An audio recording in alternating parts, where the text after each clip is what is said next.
மீண்டும் தொடரலாம். இது கேள்வி நேரம். பீகார் தேர்தல் குறித்து விவாதித்துக் கொண்டிருக்கின்றோம். திரு ஹிதாயத்துல்லா, நான் கேட்டது போல நீங்கள் ஒரு மாற்றை மக்கள் விரும்புகிறார்கள் அப்படிங்கிறது உண்மை.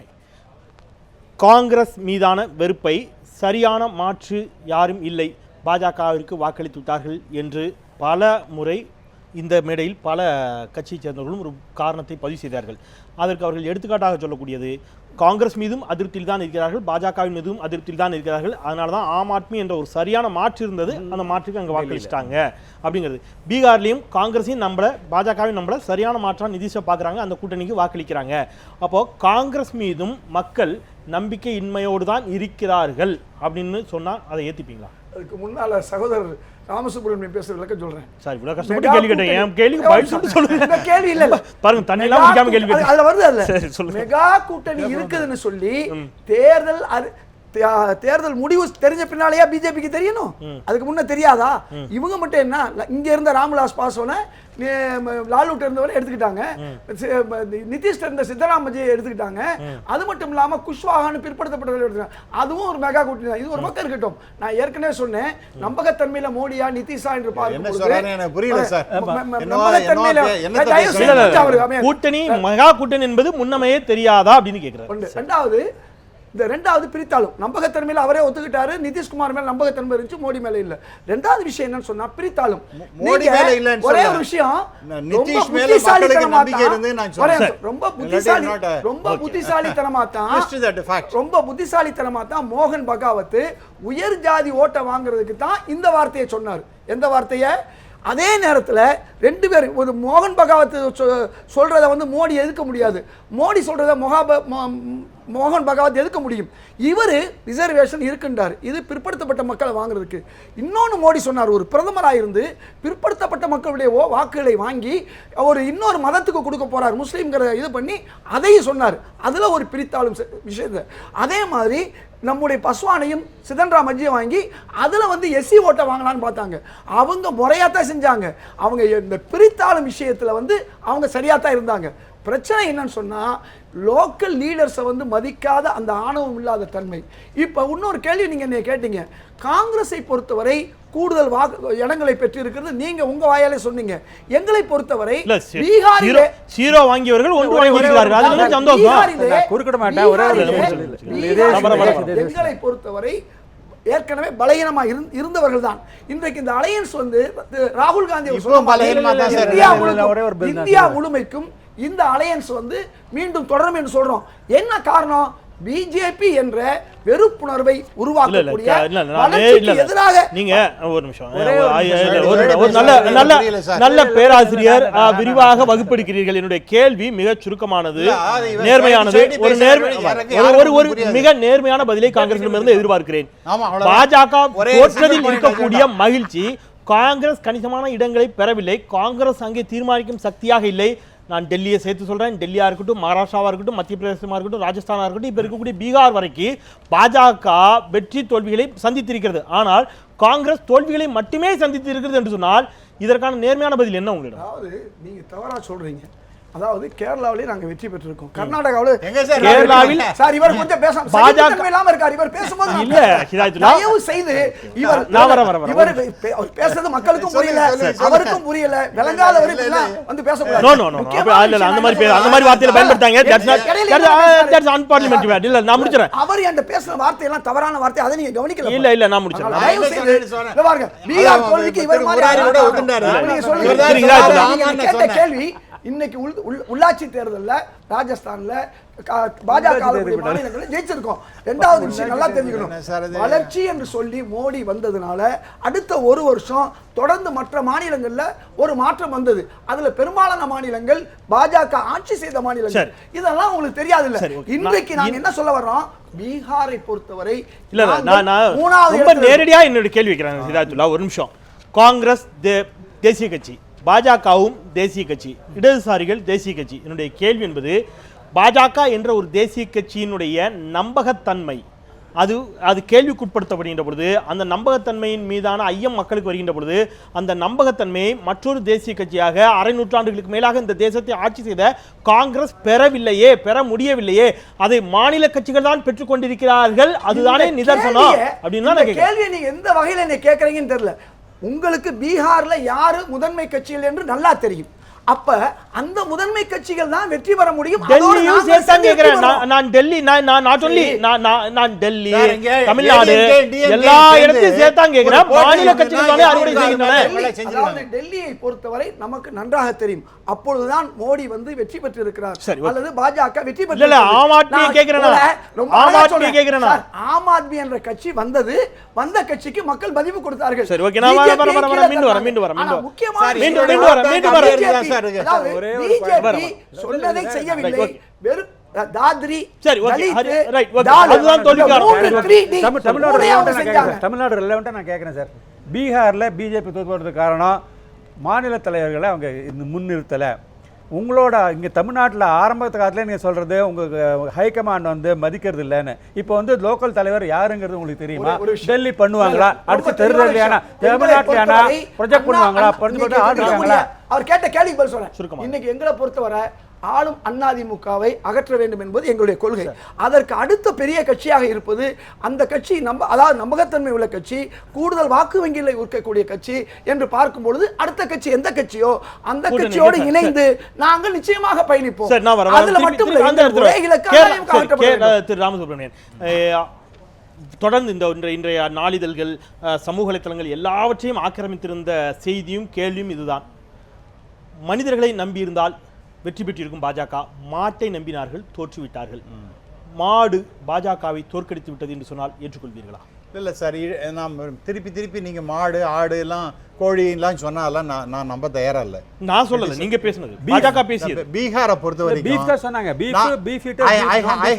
I have made it very clear. வெறும் சிம்பிள் அரித்மெட்டிக் தான் சார். அந்த அரித்மெட்டிக் இல்ல ஓவர் சிம்பிளிஃபிகேஷன் இல்ல, இட் இஸ் an யதார்த்தம். அதாவது எது கிரவுண்ட் ரியாலிட்டி சார். இவரை இப்ப என்னது ஏன் பேசிட்டு இருக்காரு? நான் ரொம்ப என்ன கேள்வி ரொம்ப வெயிட் பாருங்க சார். இல்ல டீசன்ட்டா போயிட்டு திரு ராமசுப்ரமணியன் இல்ல கேள்வி உள்வாங்கிங்க ராமசுப்ரமணியன் இல்ல ப்ளீஸ் ஹிதாயத்துல்லா கொஞ்சம் அமைதியாக. 1.5 ஆண்டுகளுக்கு முன்பு பீகாரில் இருந்த இந்த அரித்மெட்டிக், இந்த சாதி எல்லாம் மாறி போச்சா? 1.5 ஆண்டுகளில் மாறி போச்சா? புதிய சாதிகள் குடியேறி விட்டனவா? அது சாதிகளுடைய இல்ல என்னுடைய கேள்வி, நாடாளுமன்ற தேர்தலில் இதே சாதிகள், இதே அரித்மெட்டிக் தான், இதே கணக்குகள் தான். அன்றைக்கு 31 இடங்களில் பாஜகவை மக்கள் அங்கே கொடுத்தார்கள். அன்றைக்கு மோடி மீதான நம்பிக்கை என்று நீங்களும் அதை பெருமிதத்தோடு ஏற்றுக்கொண்டீர்கள், நன்றியோடு ஏற்றுக்கொண்டீர்கள். இன்றைக்கு மக்கள் பாஜகவிற்கு ஒரு பின்னடைவை கொடுத்திருக்கின்ற பொழுது அப்பொழுது சாதியை காரணம் காட்டுவது சரியா அல்லது மோடி அதற்கு பொறுப்பேற்பது சரியா? இல்லை சார், நான் மறுபடியும் இன்னொரு ரொம்ப தெளிவாகவே சொல்லுகின்றேன். இந்த 3 பேரும் இன்னைக்கு கூட்டாக நின்றவர்கள் போன எலெக்ஷன் 2014 கூட்டாக நின்றிருந்தால் பிஜேபி இந்த அளவுக்கு வெற்றி பெற்று இருக்காது அப்படிங்கிறத ரொம்ப தெளிவாக சொல்கிறேன். 31 இடம் கிடைச்சிருக்காது. டெஃபினட்டா it would have been much lower. இன்னைக்கு என்ன இந்த 2/3 1/3 வந்திருக்கு பாருங்க. மோடியால் வெற்றி பெறவில்லை, கூட்டணியால் தான் வெற்றி பெற்றிருக்கு. அந்த உண்மையை வெளிப்படுத்திட்டார். இல்ல இதான் this is a ground truth reality. ஆகவே நான் அடுத்த கேள்வி ஆனாலும் கூட மோடியினுடைய செல்வாக்கு பிஜேபியினுடைய செல்வாக்கு என்பது குறையவே இல்லை. எங்களுடைய ஓட் பேங்க் அப்படியே தான். இல்ல ஓட் நான் சொல்லிறேன் ஒரு நிமிடம்.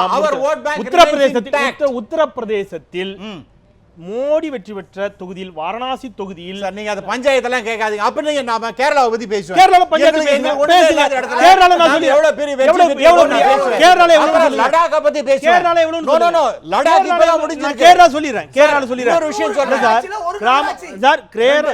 கேரளாவுல நான் முடிச்சிறேன். கேரளாவுல 14 கிராம பஞ்சாயத்துகளில் ஒரு கிராம பஞ்சாயத்தில் கூட வெற்றி பெறல. முனிசிபாலிட்டி ஒரே ஒரு முனிசிபாலிட்டி வெற்றி இல்ல சார், 2 சார்.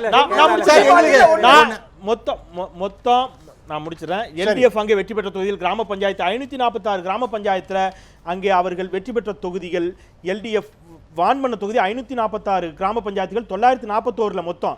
நீங்க 6 முனிசிபல் கார்பரேஷன்ல மாநகராட்சிகளில் பாஜக ஒன்றில் கூட வெற்றி பெறவில்லை அப்படிங்கறதான நிதர்சனம். நகர பஞ்சாயத்து நகராட்சியில் ஒரு நகராட்சி 2 ப்ளீஸ் அண்டர்ஸ்டாண்ட். ஒண்ணே பாலக்காடு முன்னாடி ஒண்ணா இருந்தது, இப்ப 2 ஆயிடுச்சு. வேற இன்னொன்னு சொல்லுங்க சார், உங்களால சொல்ல முடியல. ஒண்ணே இல்ல நான் முடிச்சறேன் சார். நான் உங்களுக்கு கரெக்ட்டான நோ ஒரு நகராட்சில ஒரு நகராட்சி மட்டும் சார். இவர விடுங்க வெற்றியா சார். நான் உங்களுக்கு கரெக்ட்டான இன்ஃபர்மேஷன் சொல்றேன். மொத்தம் எங்களுக்கு கிராம பஞ்சாயத்து எவ்வளவு இருக்குன்னா 922. பிளாக் பஞ்சாயத்து அது சார், 21 கிராம பஞ்சாயத்து அது மொத்தத்துல கிராம 14. பஞ்சாயத்து மொத்தமே எங்க 941 எங்களுடைய பிஜேபி வெற்றி number of பெற்றது people 14 who have been elected number நான் சொல்றது சிம்பிள் நம்பர் நான் சொல்றது விட்டுருங்க. எவ்வளவு பேர் members இல்ல, ஜெயிச்சிருக்காங்க போன தடவை 380 பேர் ஜெயிச்சாங்க திரு ராமசுப்ரமணியன் 922 பேர் திரு ராமசுப்ரமணியன் ஓகே நான் வரேன் ரெண்டு விஷயங்கள் அப்படி எடுத்துக்கிட்டா கூட நான் அப்படி எடுத்துக்கிறேன். அப்ப கேரளாவில் பாஜகவை நம்பிய மக்கள் பீகாரில் நம்பவில்லையா? எங்களுடைய ஓட்டு இன்டாக்டா இருக்கு. நான் உங்களுக்கு நம்பரே சொன்னேன். 92 லட்சம் மக்கள் எங்களுக்கு ஓட்டி ஒரு நிமிஷம் சார், ஒரே ஒரு நிமிஷம் sir. the whole logic is erroneous. ஏன்னா எவ்வளோ பர்சன்ட்டுங்கிறது எவ்வளோ சீட்டு நீங்கள் கண்டெஸ்ட் பண்ணுறங்கிறத புரியுதா? ரெண்டாவது அலையன்ஸ்னு வந்ததுன்னா யாரோட ஓட்டு எங்கே ட்ரான்ஸ்ஃபர் ஆகுதுங்கிறது தெரியாது. இது மாதிரி எல்லாரும் எல்லா சீட்லையும் கண்டெஸ்ட் பண்ணாதான் உங்களுக்கு ட்ரூ சென்ட் தெரியும். அது எப்பவுமே தோத்தா அலையன்ஸ் அரித்மெட்டிக் வேண்டியது, ஜெயிச்சா வந்து எங்களோட இது வந்து எல்லாருமே சொல்றது தான். இல்ல இது சாக்குது. That is not. அங்க வந்து பொறுத்த மட்டும் யாதவ் எஸ் லலுக்கா ஓட்டு போட்டிருக்காங்க. அது ஜாதி மட்டும் இல்ல சார். அது அந்த ஒரு யாதவ் வேணா லலுக்கா ஓட்டு போட்டிருக்கலாம். ஆனா இது நிதிஷ்க்கு போட்டது வந்து அவருடைய பாசிட்டிவ் ஓட்டு பிளஸ் நேரம் கடந்து விடுது. நிறைவு கருத்து திரு கணேஷ்குமார், நீங்கள் தொடர்ந்து மறுப்பீர்கள். இருந்தாலும் இந்த கேள்வியை வைக்க வேண்டிய கட்டாயம் இருக்கிறது. லாலு மீது தொடர்ச்சியான ஊழல் குற்றச்சாட்டுகள், காட்டாட்சி போன்ற குற்றச்சாட்டுகள்லாம் வைக்கப்பட்டன. மதவாதமா ஊழலா என்று வந்தால் மக்கள் மதவாதத்தை விட ஊழல் பரவாயில்ல என்று தீர்மானித்து விட்டார்கள் என்று இன்றைக்கு ஒரு சமூக தளத்தில் ஒரு கருத்து வந்தது. தமிழ்நாட்டில் நீங்க அதை மறுப்பீங்க, ஆனால் பாமகவின் மீது ஒரு சாதியவாதம் என்ற முத்திரை தொடர்ந்து குத்தப்பட்டு கொண்டிருக்கிறது. நீங்கள் ஊழல் என்று திமுகவும் அதிமுகவும் மாற்றாக வைக்கிறீர்கள். ஊழல் பரவாயில்லை, சாதியவாதத்தை விட ஊழல் பரவாயில்லை என்று மக்கள் தீர்மானித்து விடுவார்களா? நீங்க எப்படி அப்படி சொல்றீங்க? நீங்க அதை தாண்டிய வளர்ச்சி இருக்கு இல்லையா? நீங்க வளர்ச்சியை ஏன் அடையாளமே படுத்த மாட்டீங்க? மருத்துவர் அன்புமணி ராமதாஸை நாங்கள் முன்னிறுத்தி அரசியல் செய்து கொண்டு வருகிறோம் என்று சொன்னாலே அவர்களுடைய சாதனைகளை சாதி நீங்க முத்திர குத்துறீங்க. எது சாதி கட்சி? நான் உங்ககிட்ட கேட்கறேன், நான் வெளிப்படையா உங்ககிட்ட கேட்கறேன். சாதி அரசியல் மறைமுகமாக எல்லா கட்சியும் தான் செஞ்சுட்டு இருக்கிறாங்க. யார் செய்யலன்னு சொல்றீங்க? ஒரு விழுப்புரம் மாவட்டத்தில் வன்னியர் வாக்கு அதிகமாக இருக்கிற தொகுதியில் திமுக இருக்கிறவங்களும் வன்னியர் தான் நிறுத்துறாங்க, அண்ணா திமுக இருக்கிறவங்களும் வன்னியர் தான் நிற்கிறாங்க. அவங்களை யாரும் நீங்க கேட்க மாட்டீங்க. ஒரு சிம்பிள் விஷயம் நான் சொல்றது என்னவென்று சொன்னால், இதையெல்லாம் தாண்டி அன்புமணி ராமதாஸ் அவர்கள் இவ்வளவு வளர்ச்சியை இத்தனை நாட்டுக்கு கொடுத்திருக்கிறாரு. தமிழ்நாட்டில் மருத்துவ சுகாதாரத்துறை இன்னைக்கும் பெருமை பேசிக் கொண்டிருக்கக்கூடிய தேசிய கிராமப்புற சுகாதார இயக்கத்தினால் எங்களுக்கு இவ்வளவு நிதி கிடைச்சு சட்டமன்றத்தில் பேசக்கூடிய அந்த தேசிய கிராமப்புற சுகாதார இயக்கத்தை இந்தியாவுக்கே கொடுத்தவர் அன்புமணி ராமதாஸ். அது வந்து எந்த சாதிக்கும் கொடுக்கல. நீங்க 1000 சொல்லலாம், நான் ஜஸ்டிஃபை பண்ணிட்டு வரேன். நான் சொல்றது கேளுங்க, நான் முடிச்சிடுறேன். நீங்க கேட்ட கேள்விக்கு முடிச்சு. நாங்க நம்பிக்கை என்னவென்று சொன்னால் இஷ்யூ பேஸ்ட். அங்க எப்படி இஷ்யூ இருந்ததோ வளர்ச்சி இங்க வந்து ஒரு கேள்வி முடிச்சிடறேன். ஒரு வலிமையான கூட்டணி அப்படிங்கிறது அமைய வேண்டும் என்று நீங்கள் விரும்புகிறீர்களா? அது வெற்றிக்கு வழிவகுக்கும் நீங்க நினைக்கிறீங்க? நிச்சயமாக 100% அதிமுக திமுக 2 திராவிட கட்சிகளும் தேவையில்லை என்று நினைப்பவர்கள் நிச்சயமாக மிக விரைவில் பாட்டாளி மக்கள் கட்சி கூட்டணியில வருவாங்க. நீங்க பார்க்க தான் போறீங்க. இதே சிச்சுவேஷன் 2001ல வந்து சார் 96ல இல்ல உடனே சொல்லிடுறேன். 96ல Jayalalithaa was thrown out lock stock and barrel கம்ப்ளீட்டாக போச்சு. 2000ல வந்தபோது கேசஸ்லாம் நடந்து 2 கேஸில் கன்விட் ஆகிருக்காங்க அவங்க ஊழலில். அப்போ இதே இஷ்யூ தான் வந்தது. ஏன்னா டிஎம்கே பிஜேபி ஒரு சைடில் இருந்தாங்க, ஜெயலலிதா அங்கே இருந்தாங்க. ஊழல் என்பது பெரிய விஷயமாக எடுத்துக்கொள்ளப்படவில்லைங்கிறீங்க. அதான் காஸ்ட் ஆர் கம்யூனிசம் வரும்போது காஸ்ட் இஸ் இது corruption is better than lesser evil than communism போனாங்க. இப்போவும் அதே சிச்சுவேஷனாக வரப்போகுது. Facing corruption charges. நெக்ஸ்ட் இதில் என்ன போகிறது? ஜெயலலிதா 4 பேரும் தொடர்ச்சியான பணிகளுக்கு மத்தியில் எங்களோடு இணைந்தீர்கள். மிக்க நன்றி 4 பேருக்கும். மீண்டும் ஒரு முறை தீபாவளி வாழ்த்துக்களை சொல்லிக்கொண்டு நான் நிறைவு செய்கின்றேன். மக்கள் ஏதோ இடத்தில் தங்கள் வாக்குகளை இந்த ஊடகங்களினுடைய கணிப்புகளுக்கு அப்பாற்பட்டே அளித்துக் கொண்டிருக்கிறார்கள். இந்த ஊடகங்களின் கணிப்பை பற்றியும் கூட நாம் பேச வேண்டும் என்று நினைத்திருந்தோம், ஆனால் அதற்கான நேரம் இங்கே இல்லை. மிக குறிப்பாக எடுத்த ஒரு கணிப்பு ஒளிபரப்பாமல் போயிருக்கிறது என்ற ஒரு செய்தி இன்றைக்கு வந்திருக்கிறது. அந்த கருத்து கணிப்பு ஒரு தொலைக்காட்சியில், ஆங்கில தொலைக்காட்சியில் ஒளிபரப்ப வேண்டிய நிலையில் இன்றைக்கு வந்திருக்கக்கூடிய இந்த ரிசல்ட், இந்த முடிவுகளின் அடிப்படையை மிக துல்லியமாக கணித்த கருத்து கணிப்பு. ஆனால் அதை நம்ப ஊடகங்கள் தயாராக இல்லாத நிலைதான் இருந்தது. ஏன் கருத்து கணிப்புகள் பொய்யாகி போய்விடுகின்றன எல்லா காலங்களிலும், பெரும்பாலான காலங்களில் என்ற ஒரு கேள்வி இயல்பாக வெளிகிறது. இந்த கேள்வியோடு நாம் நிறைவு செய்யலாம். மறந்து கொண்டே இருப்பது மக்களின் இயல்பு, அதை மீண்டும் மீண்டும் நினைவுபடுத்திக் கொண்டே இருப்பது எனது கடமை. அந்த வகையில் மீண்டும் நாளை சிறப்பு தீபாவளி கேள்வி நேரத்தோடு உங்களை சந்திக்கின்றேன். நான் செந்தில். இது கேள்வி நேரம். நன்றி.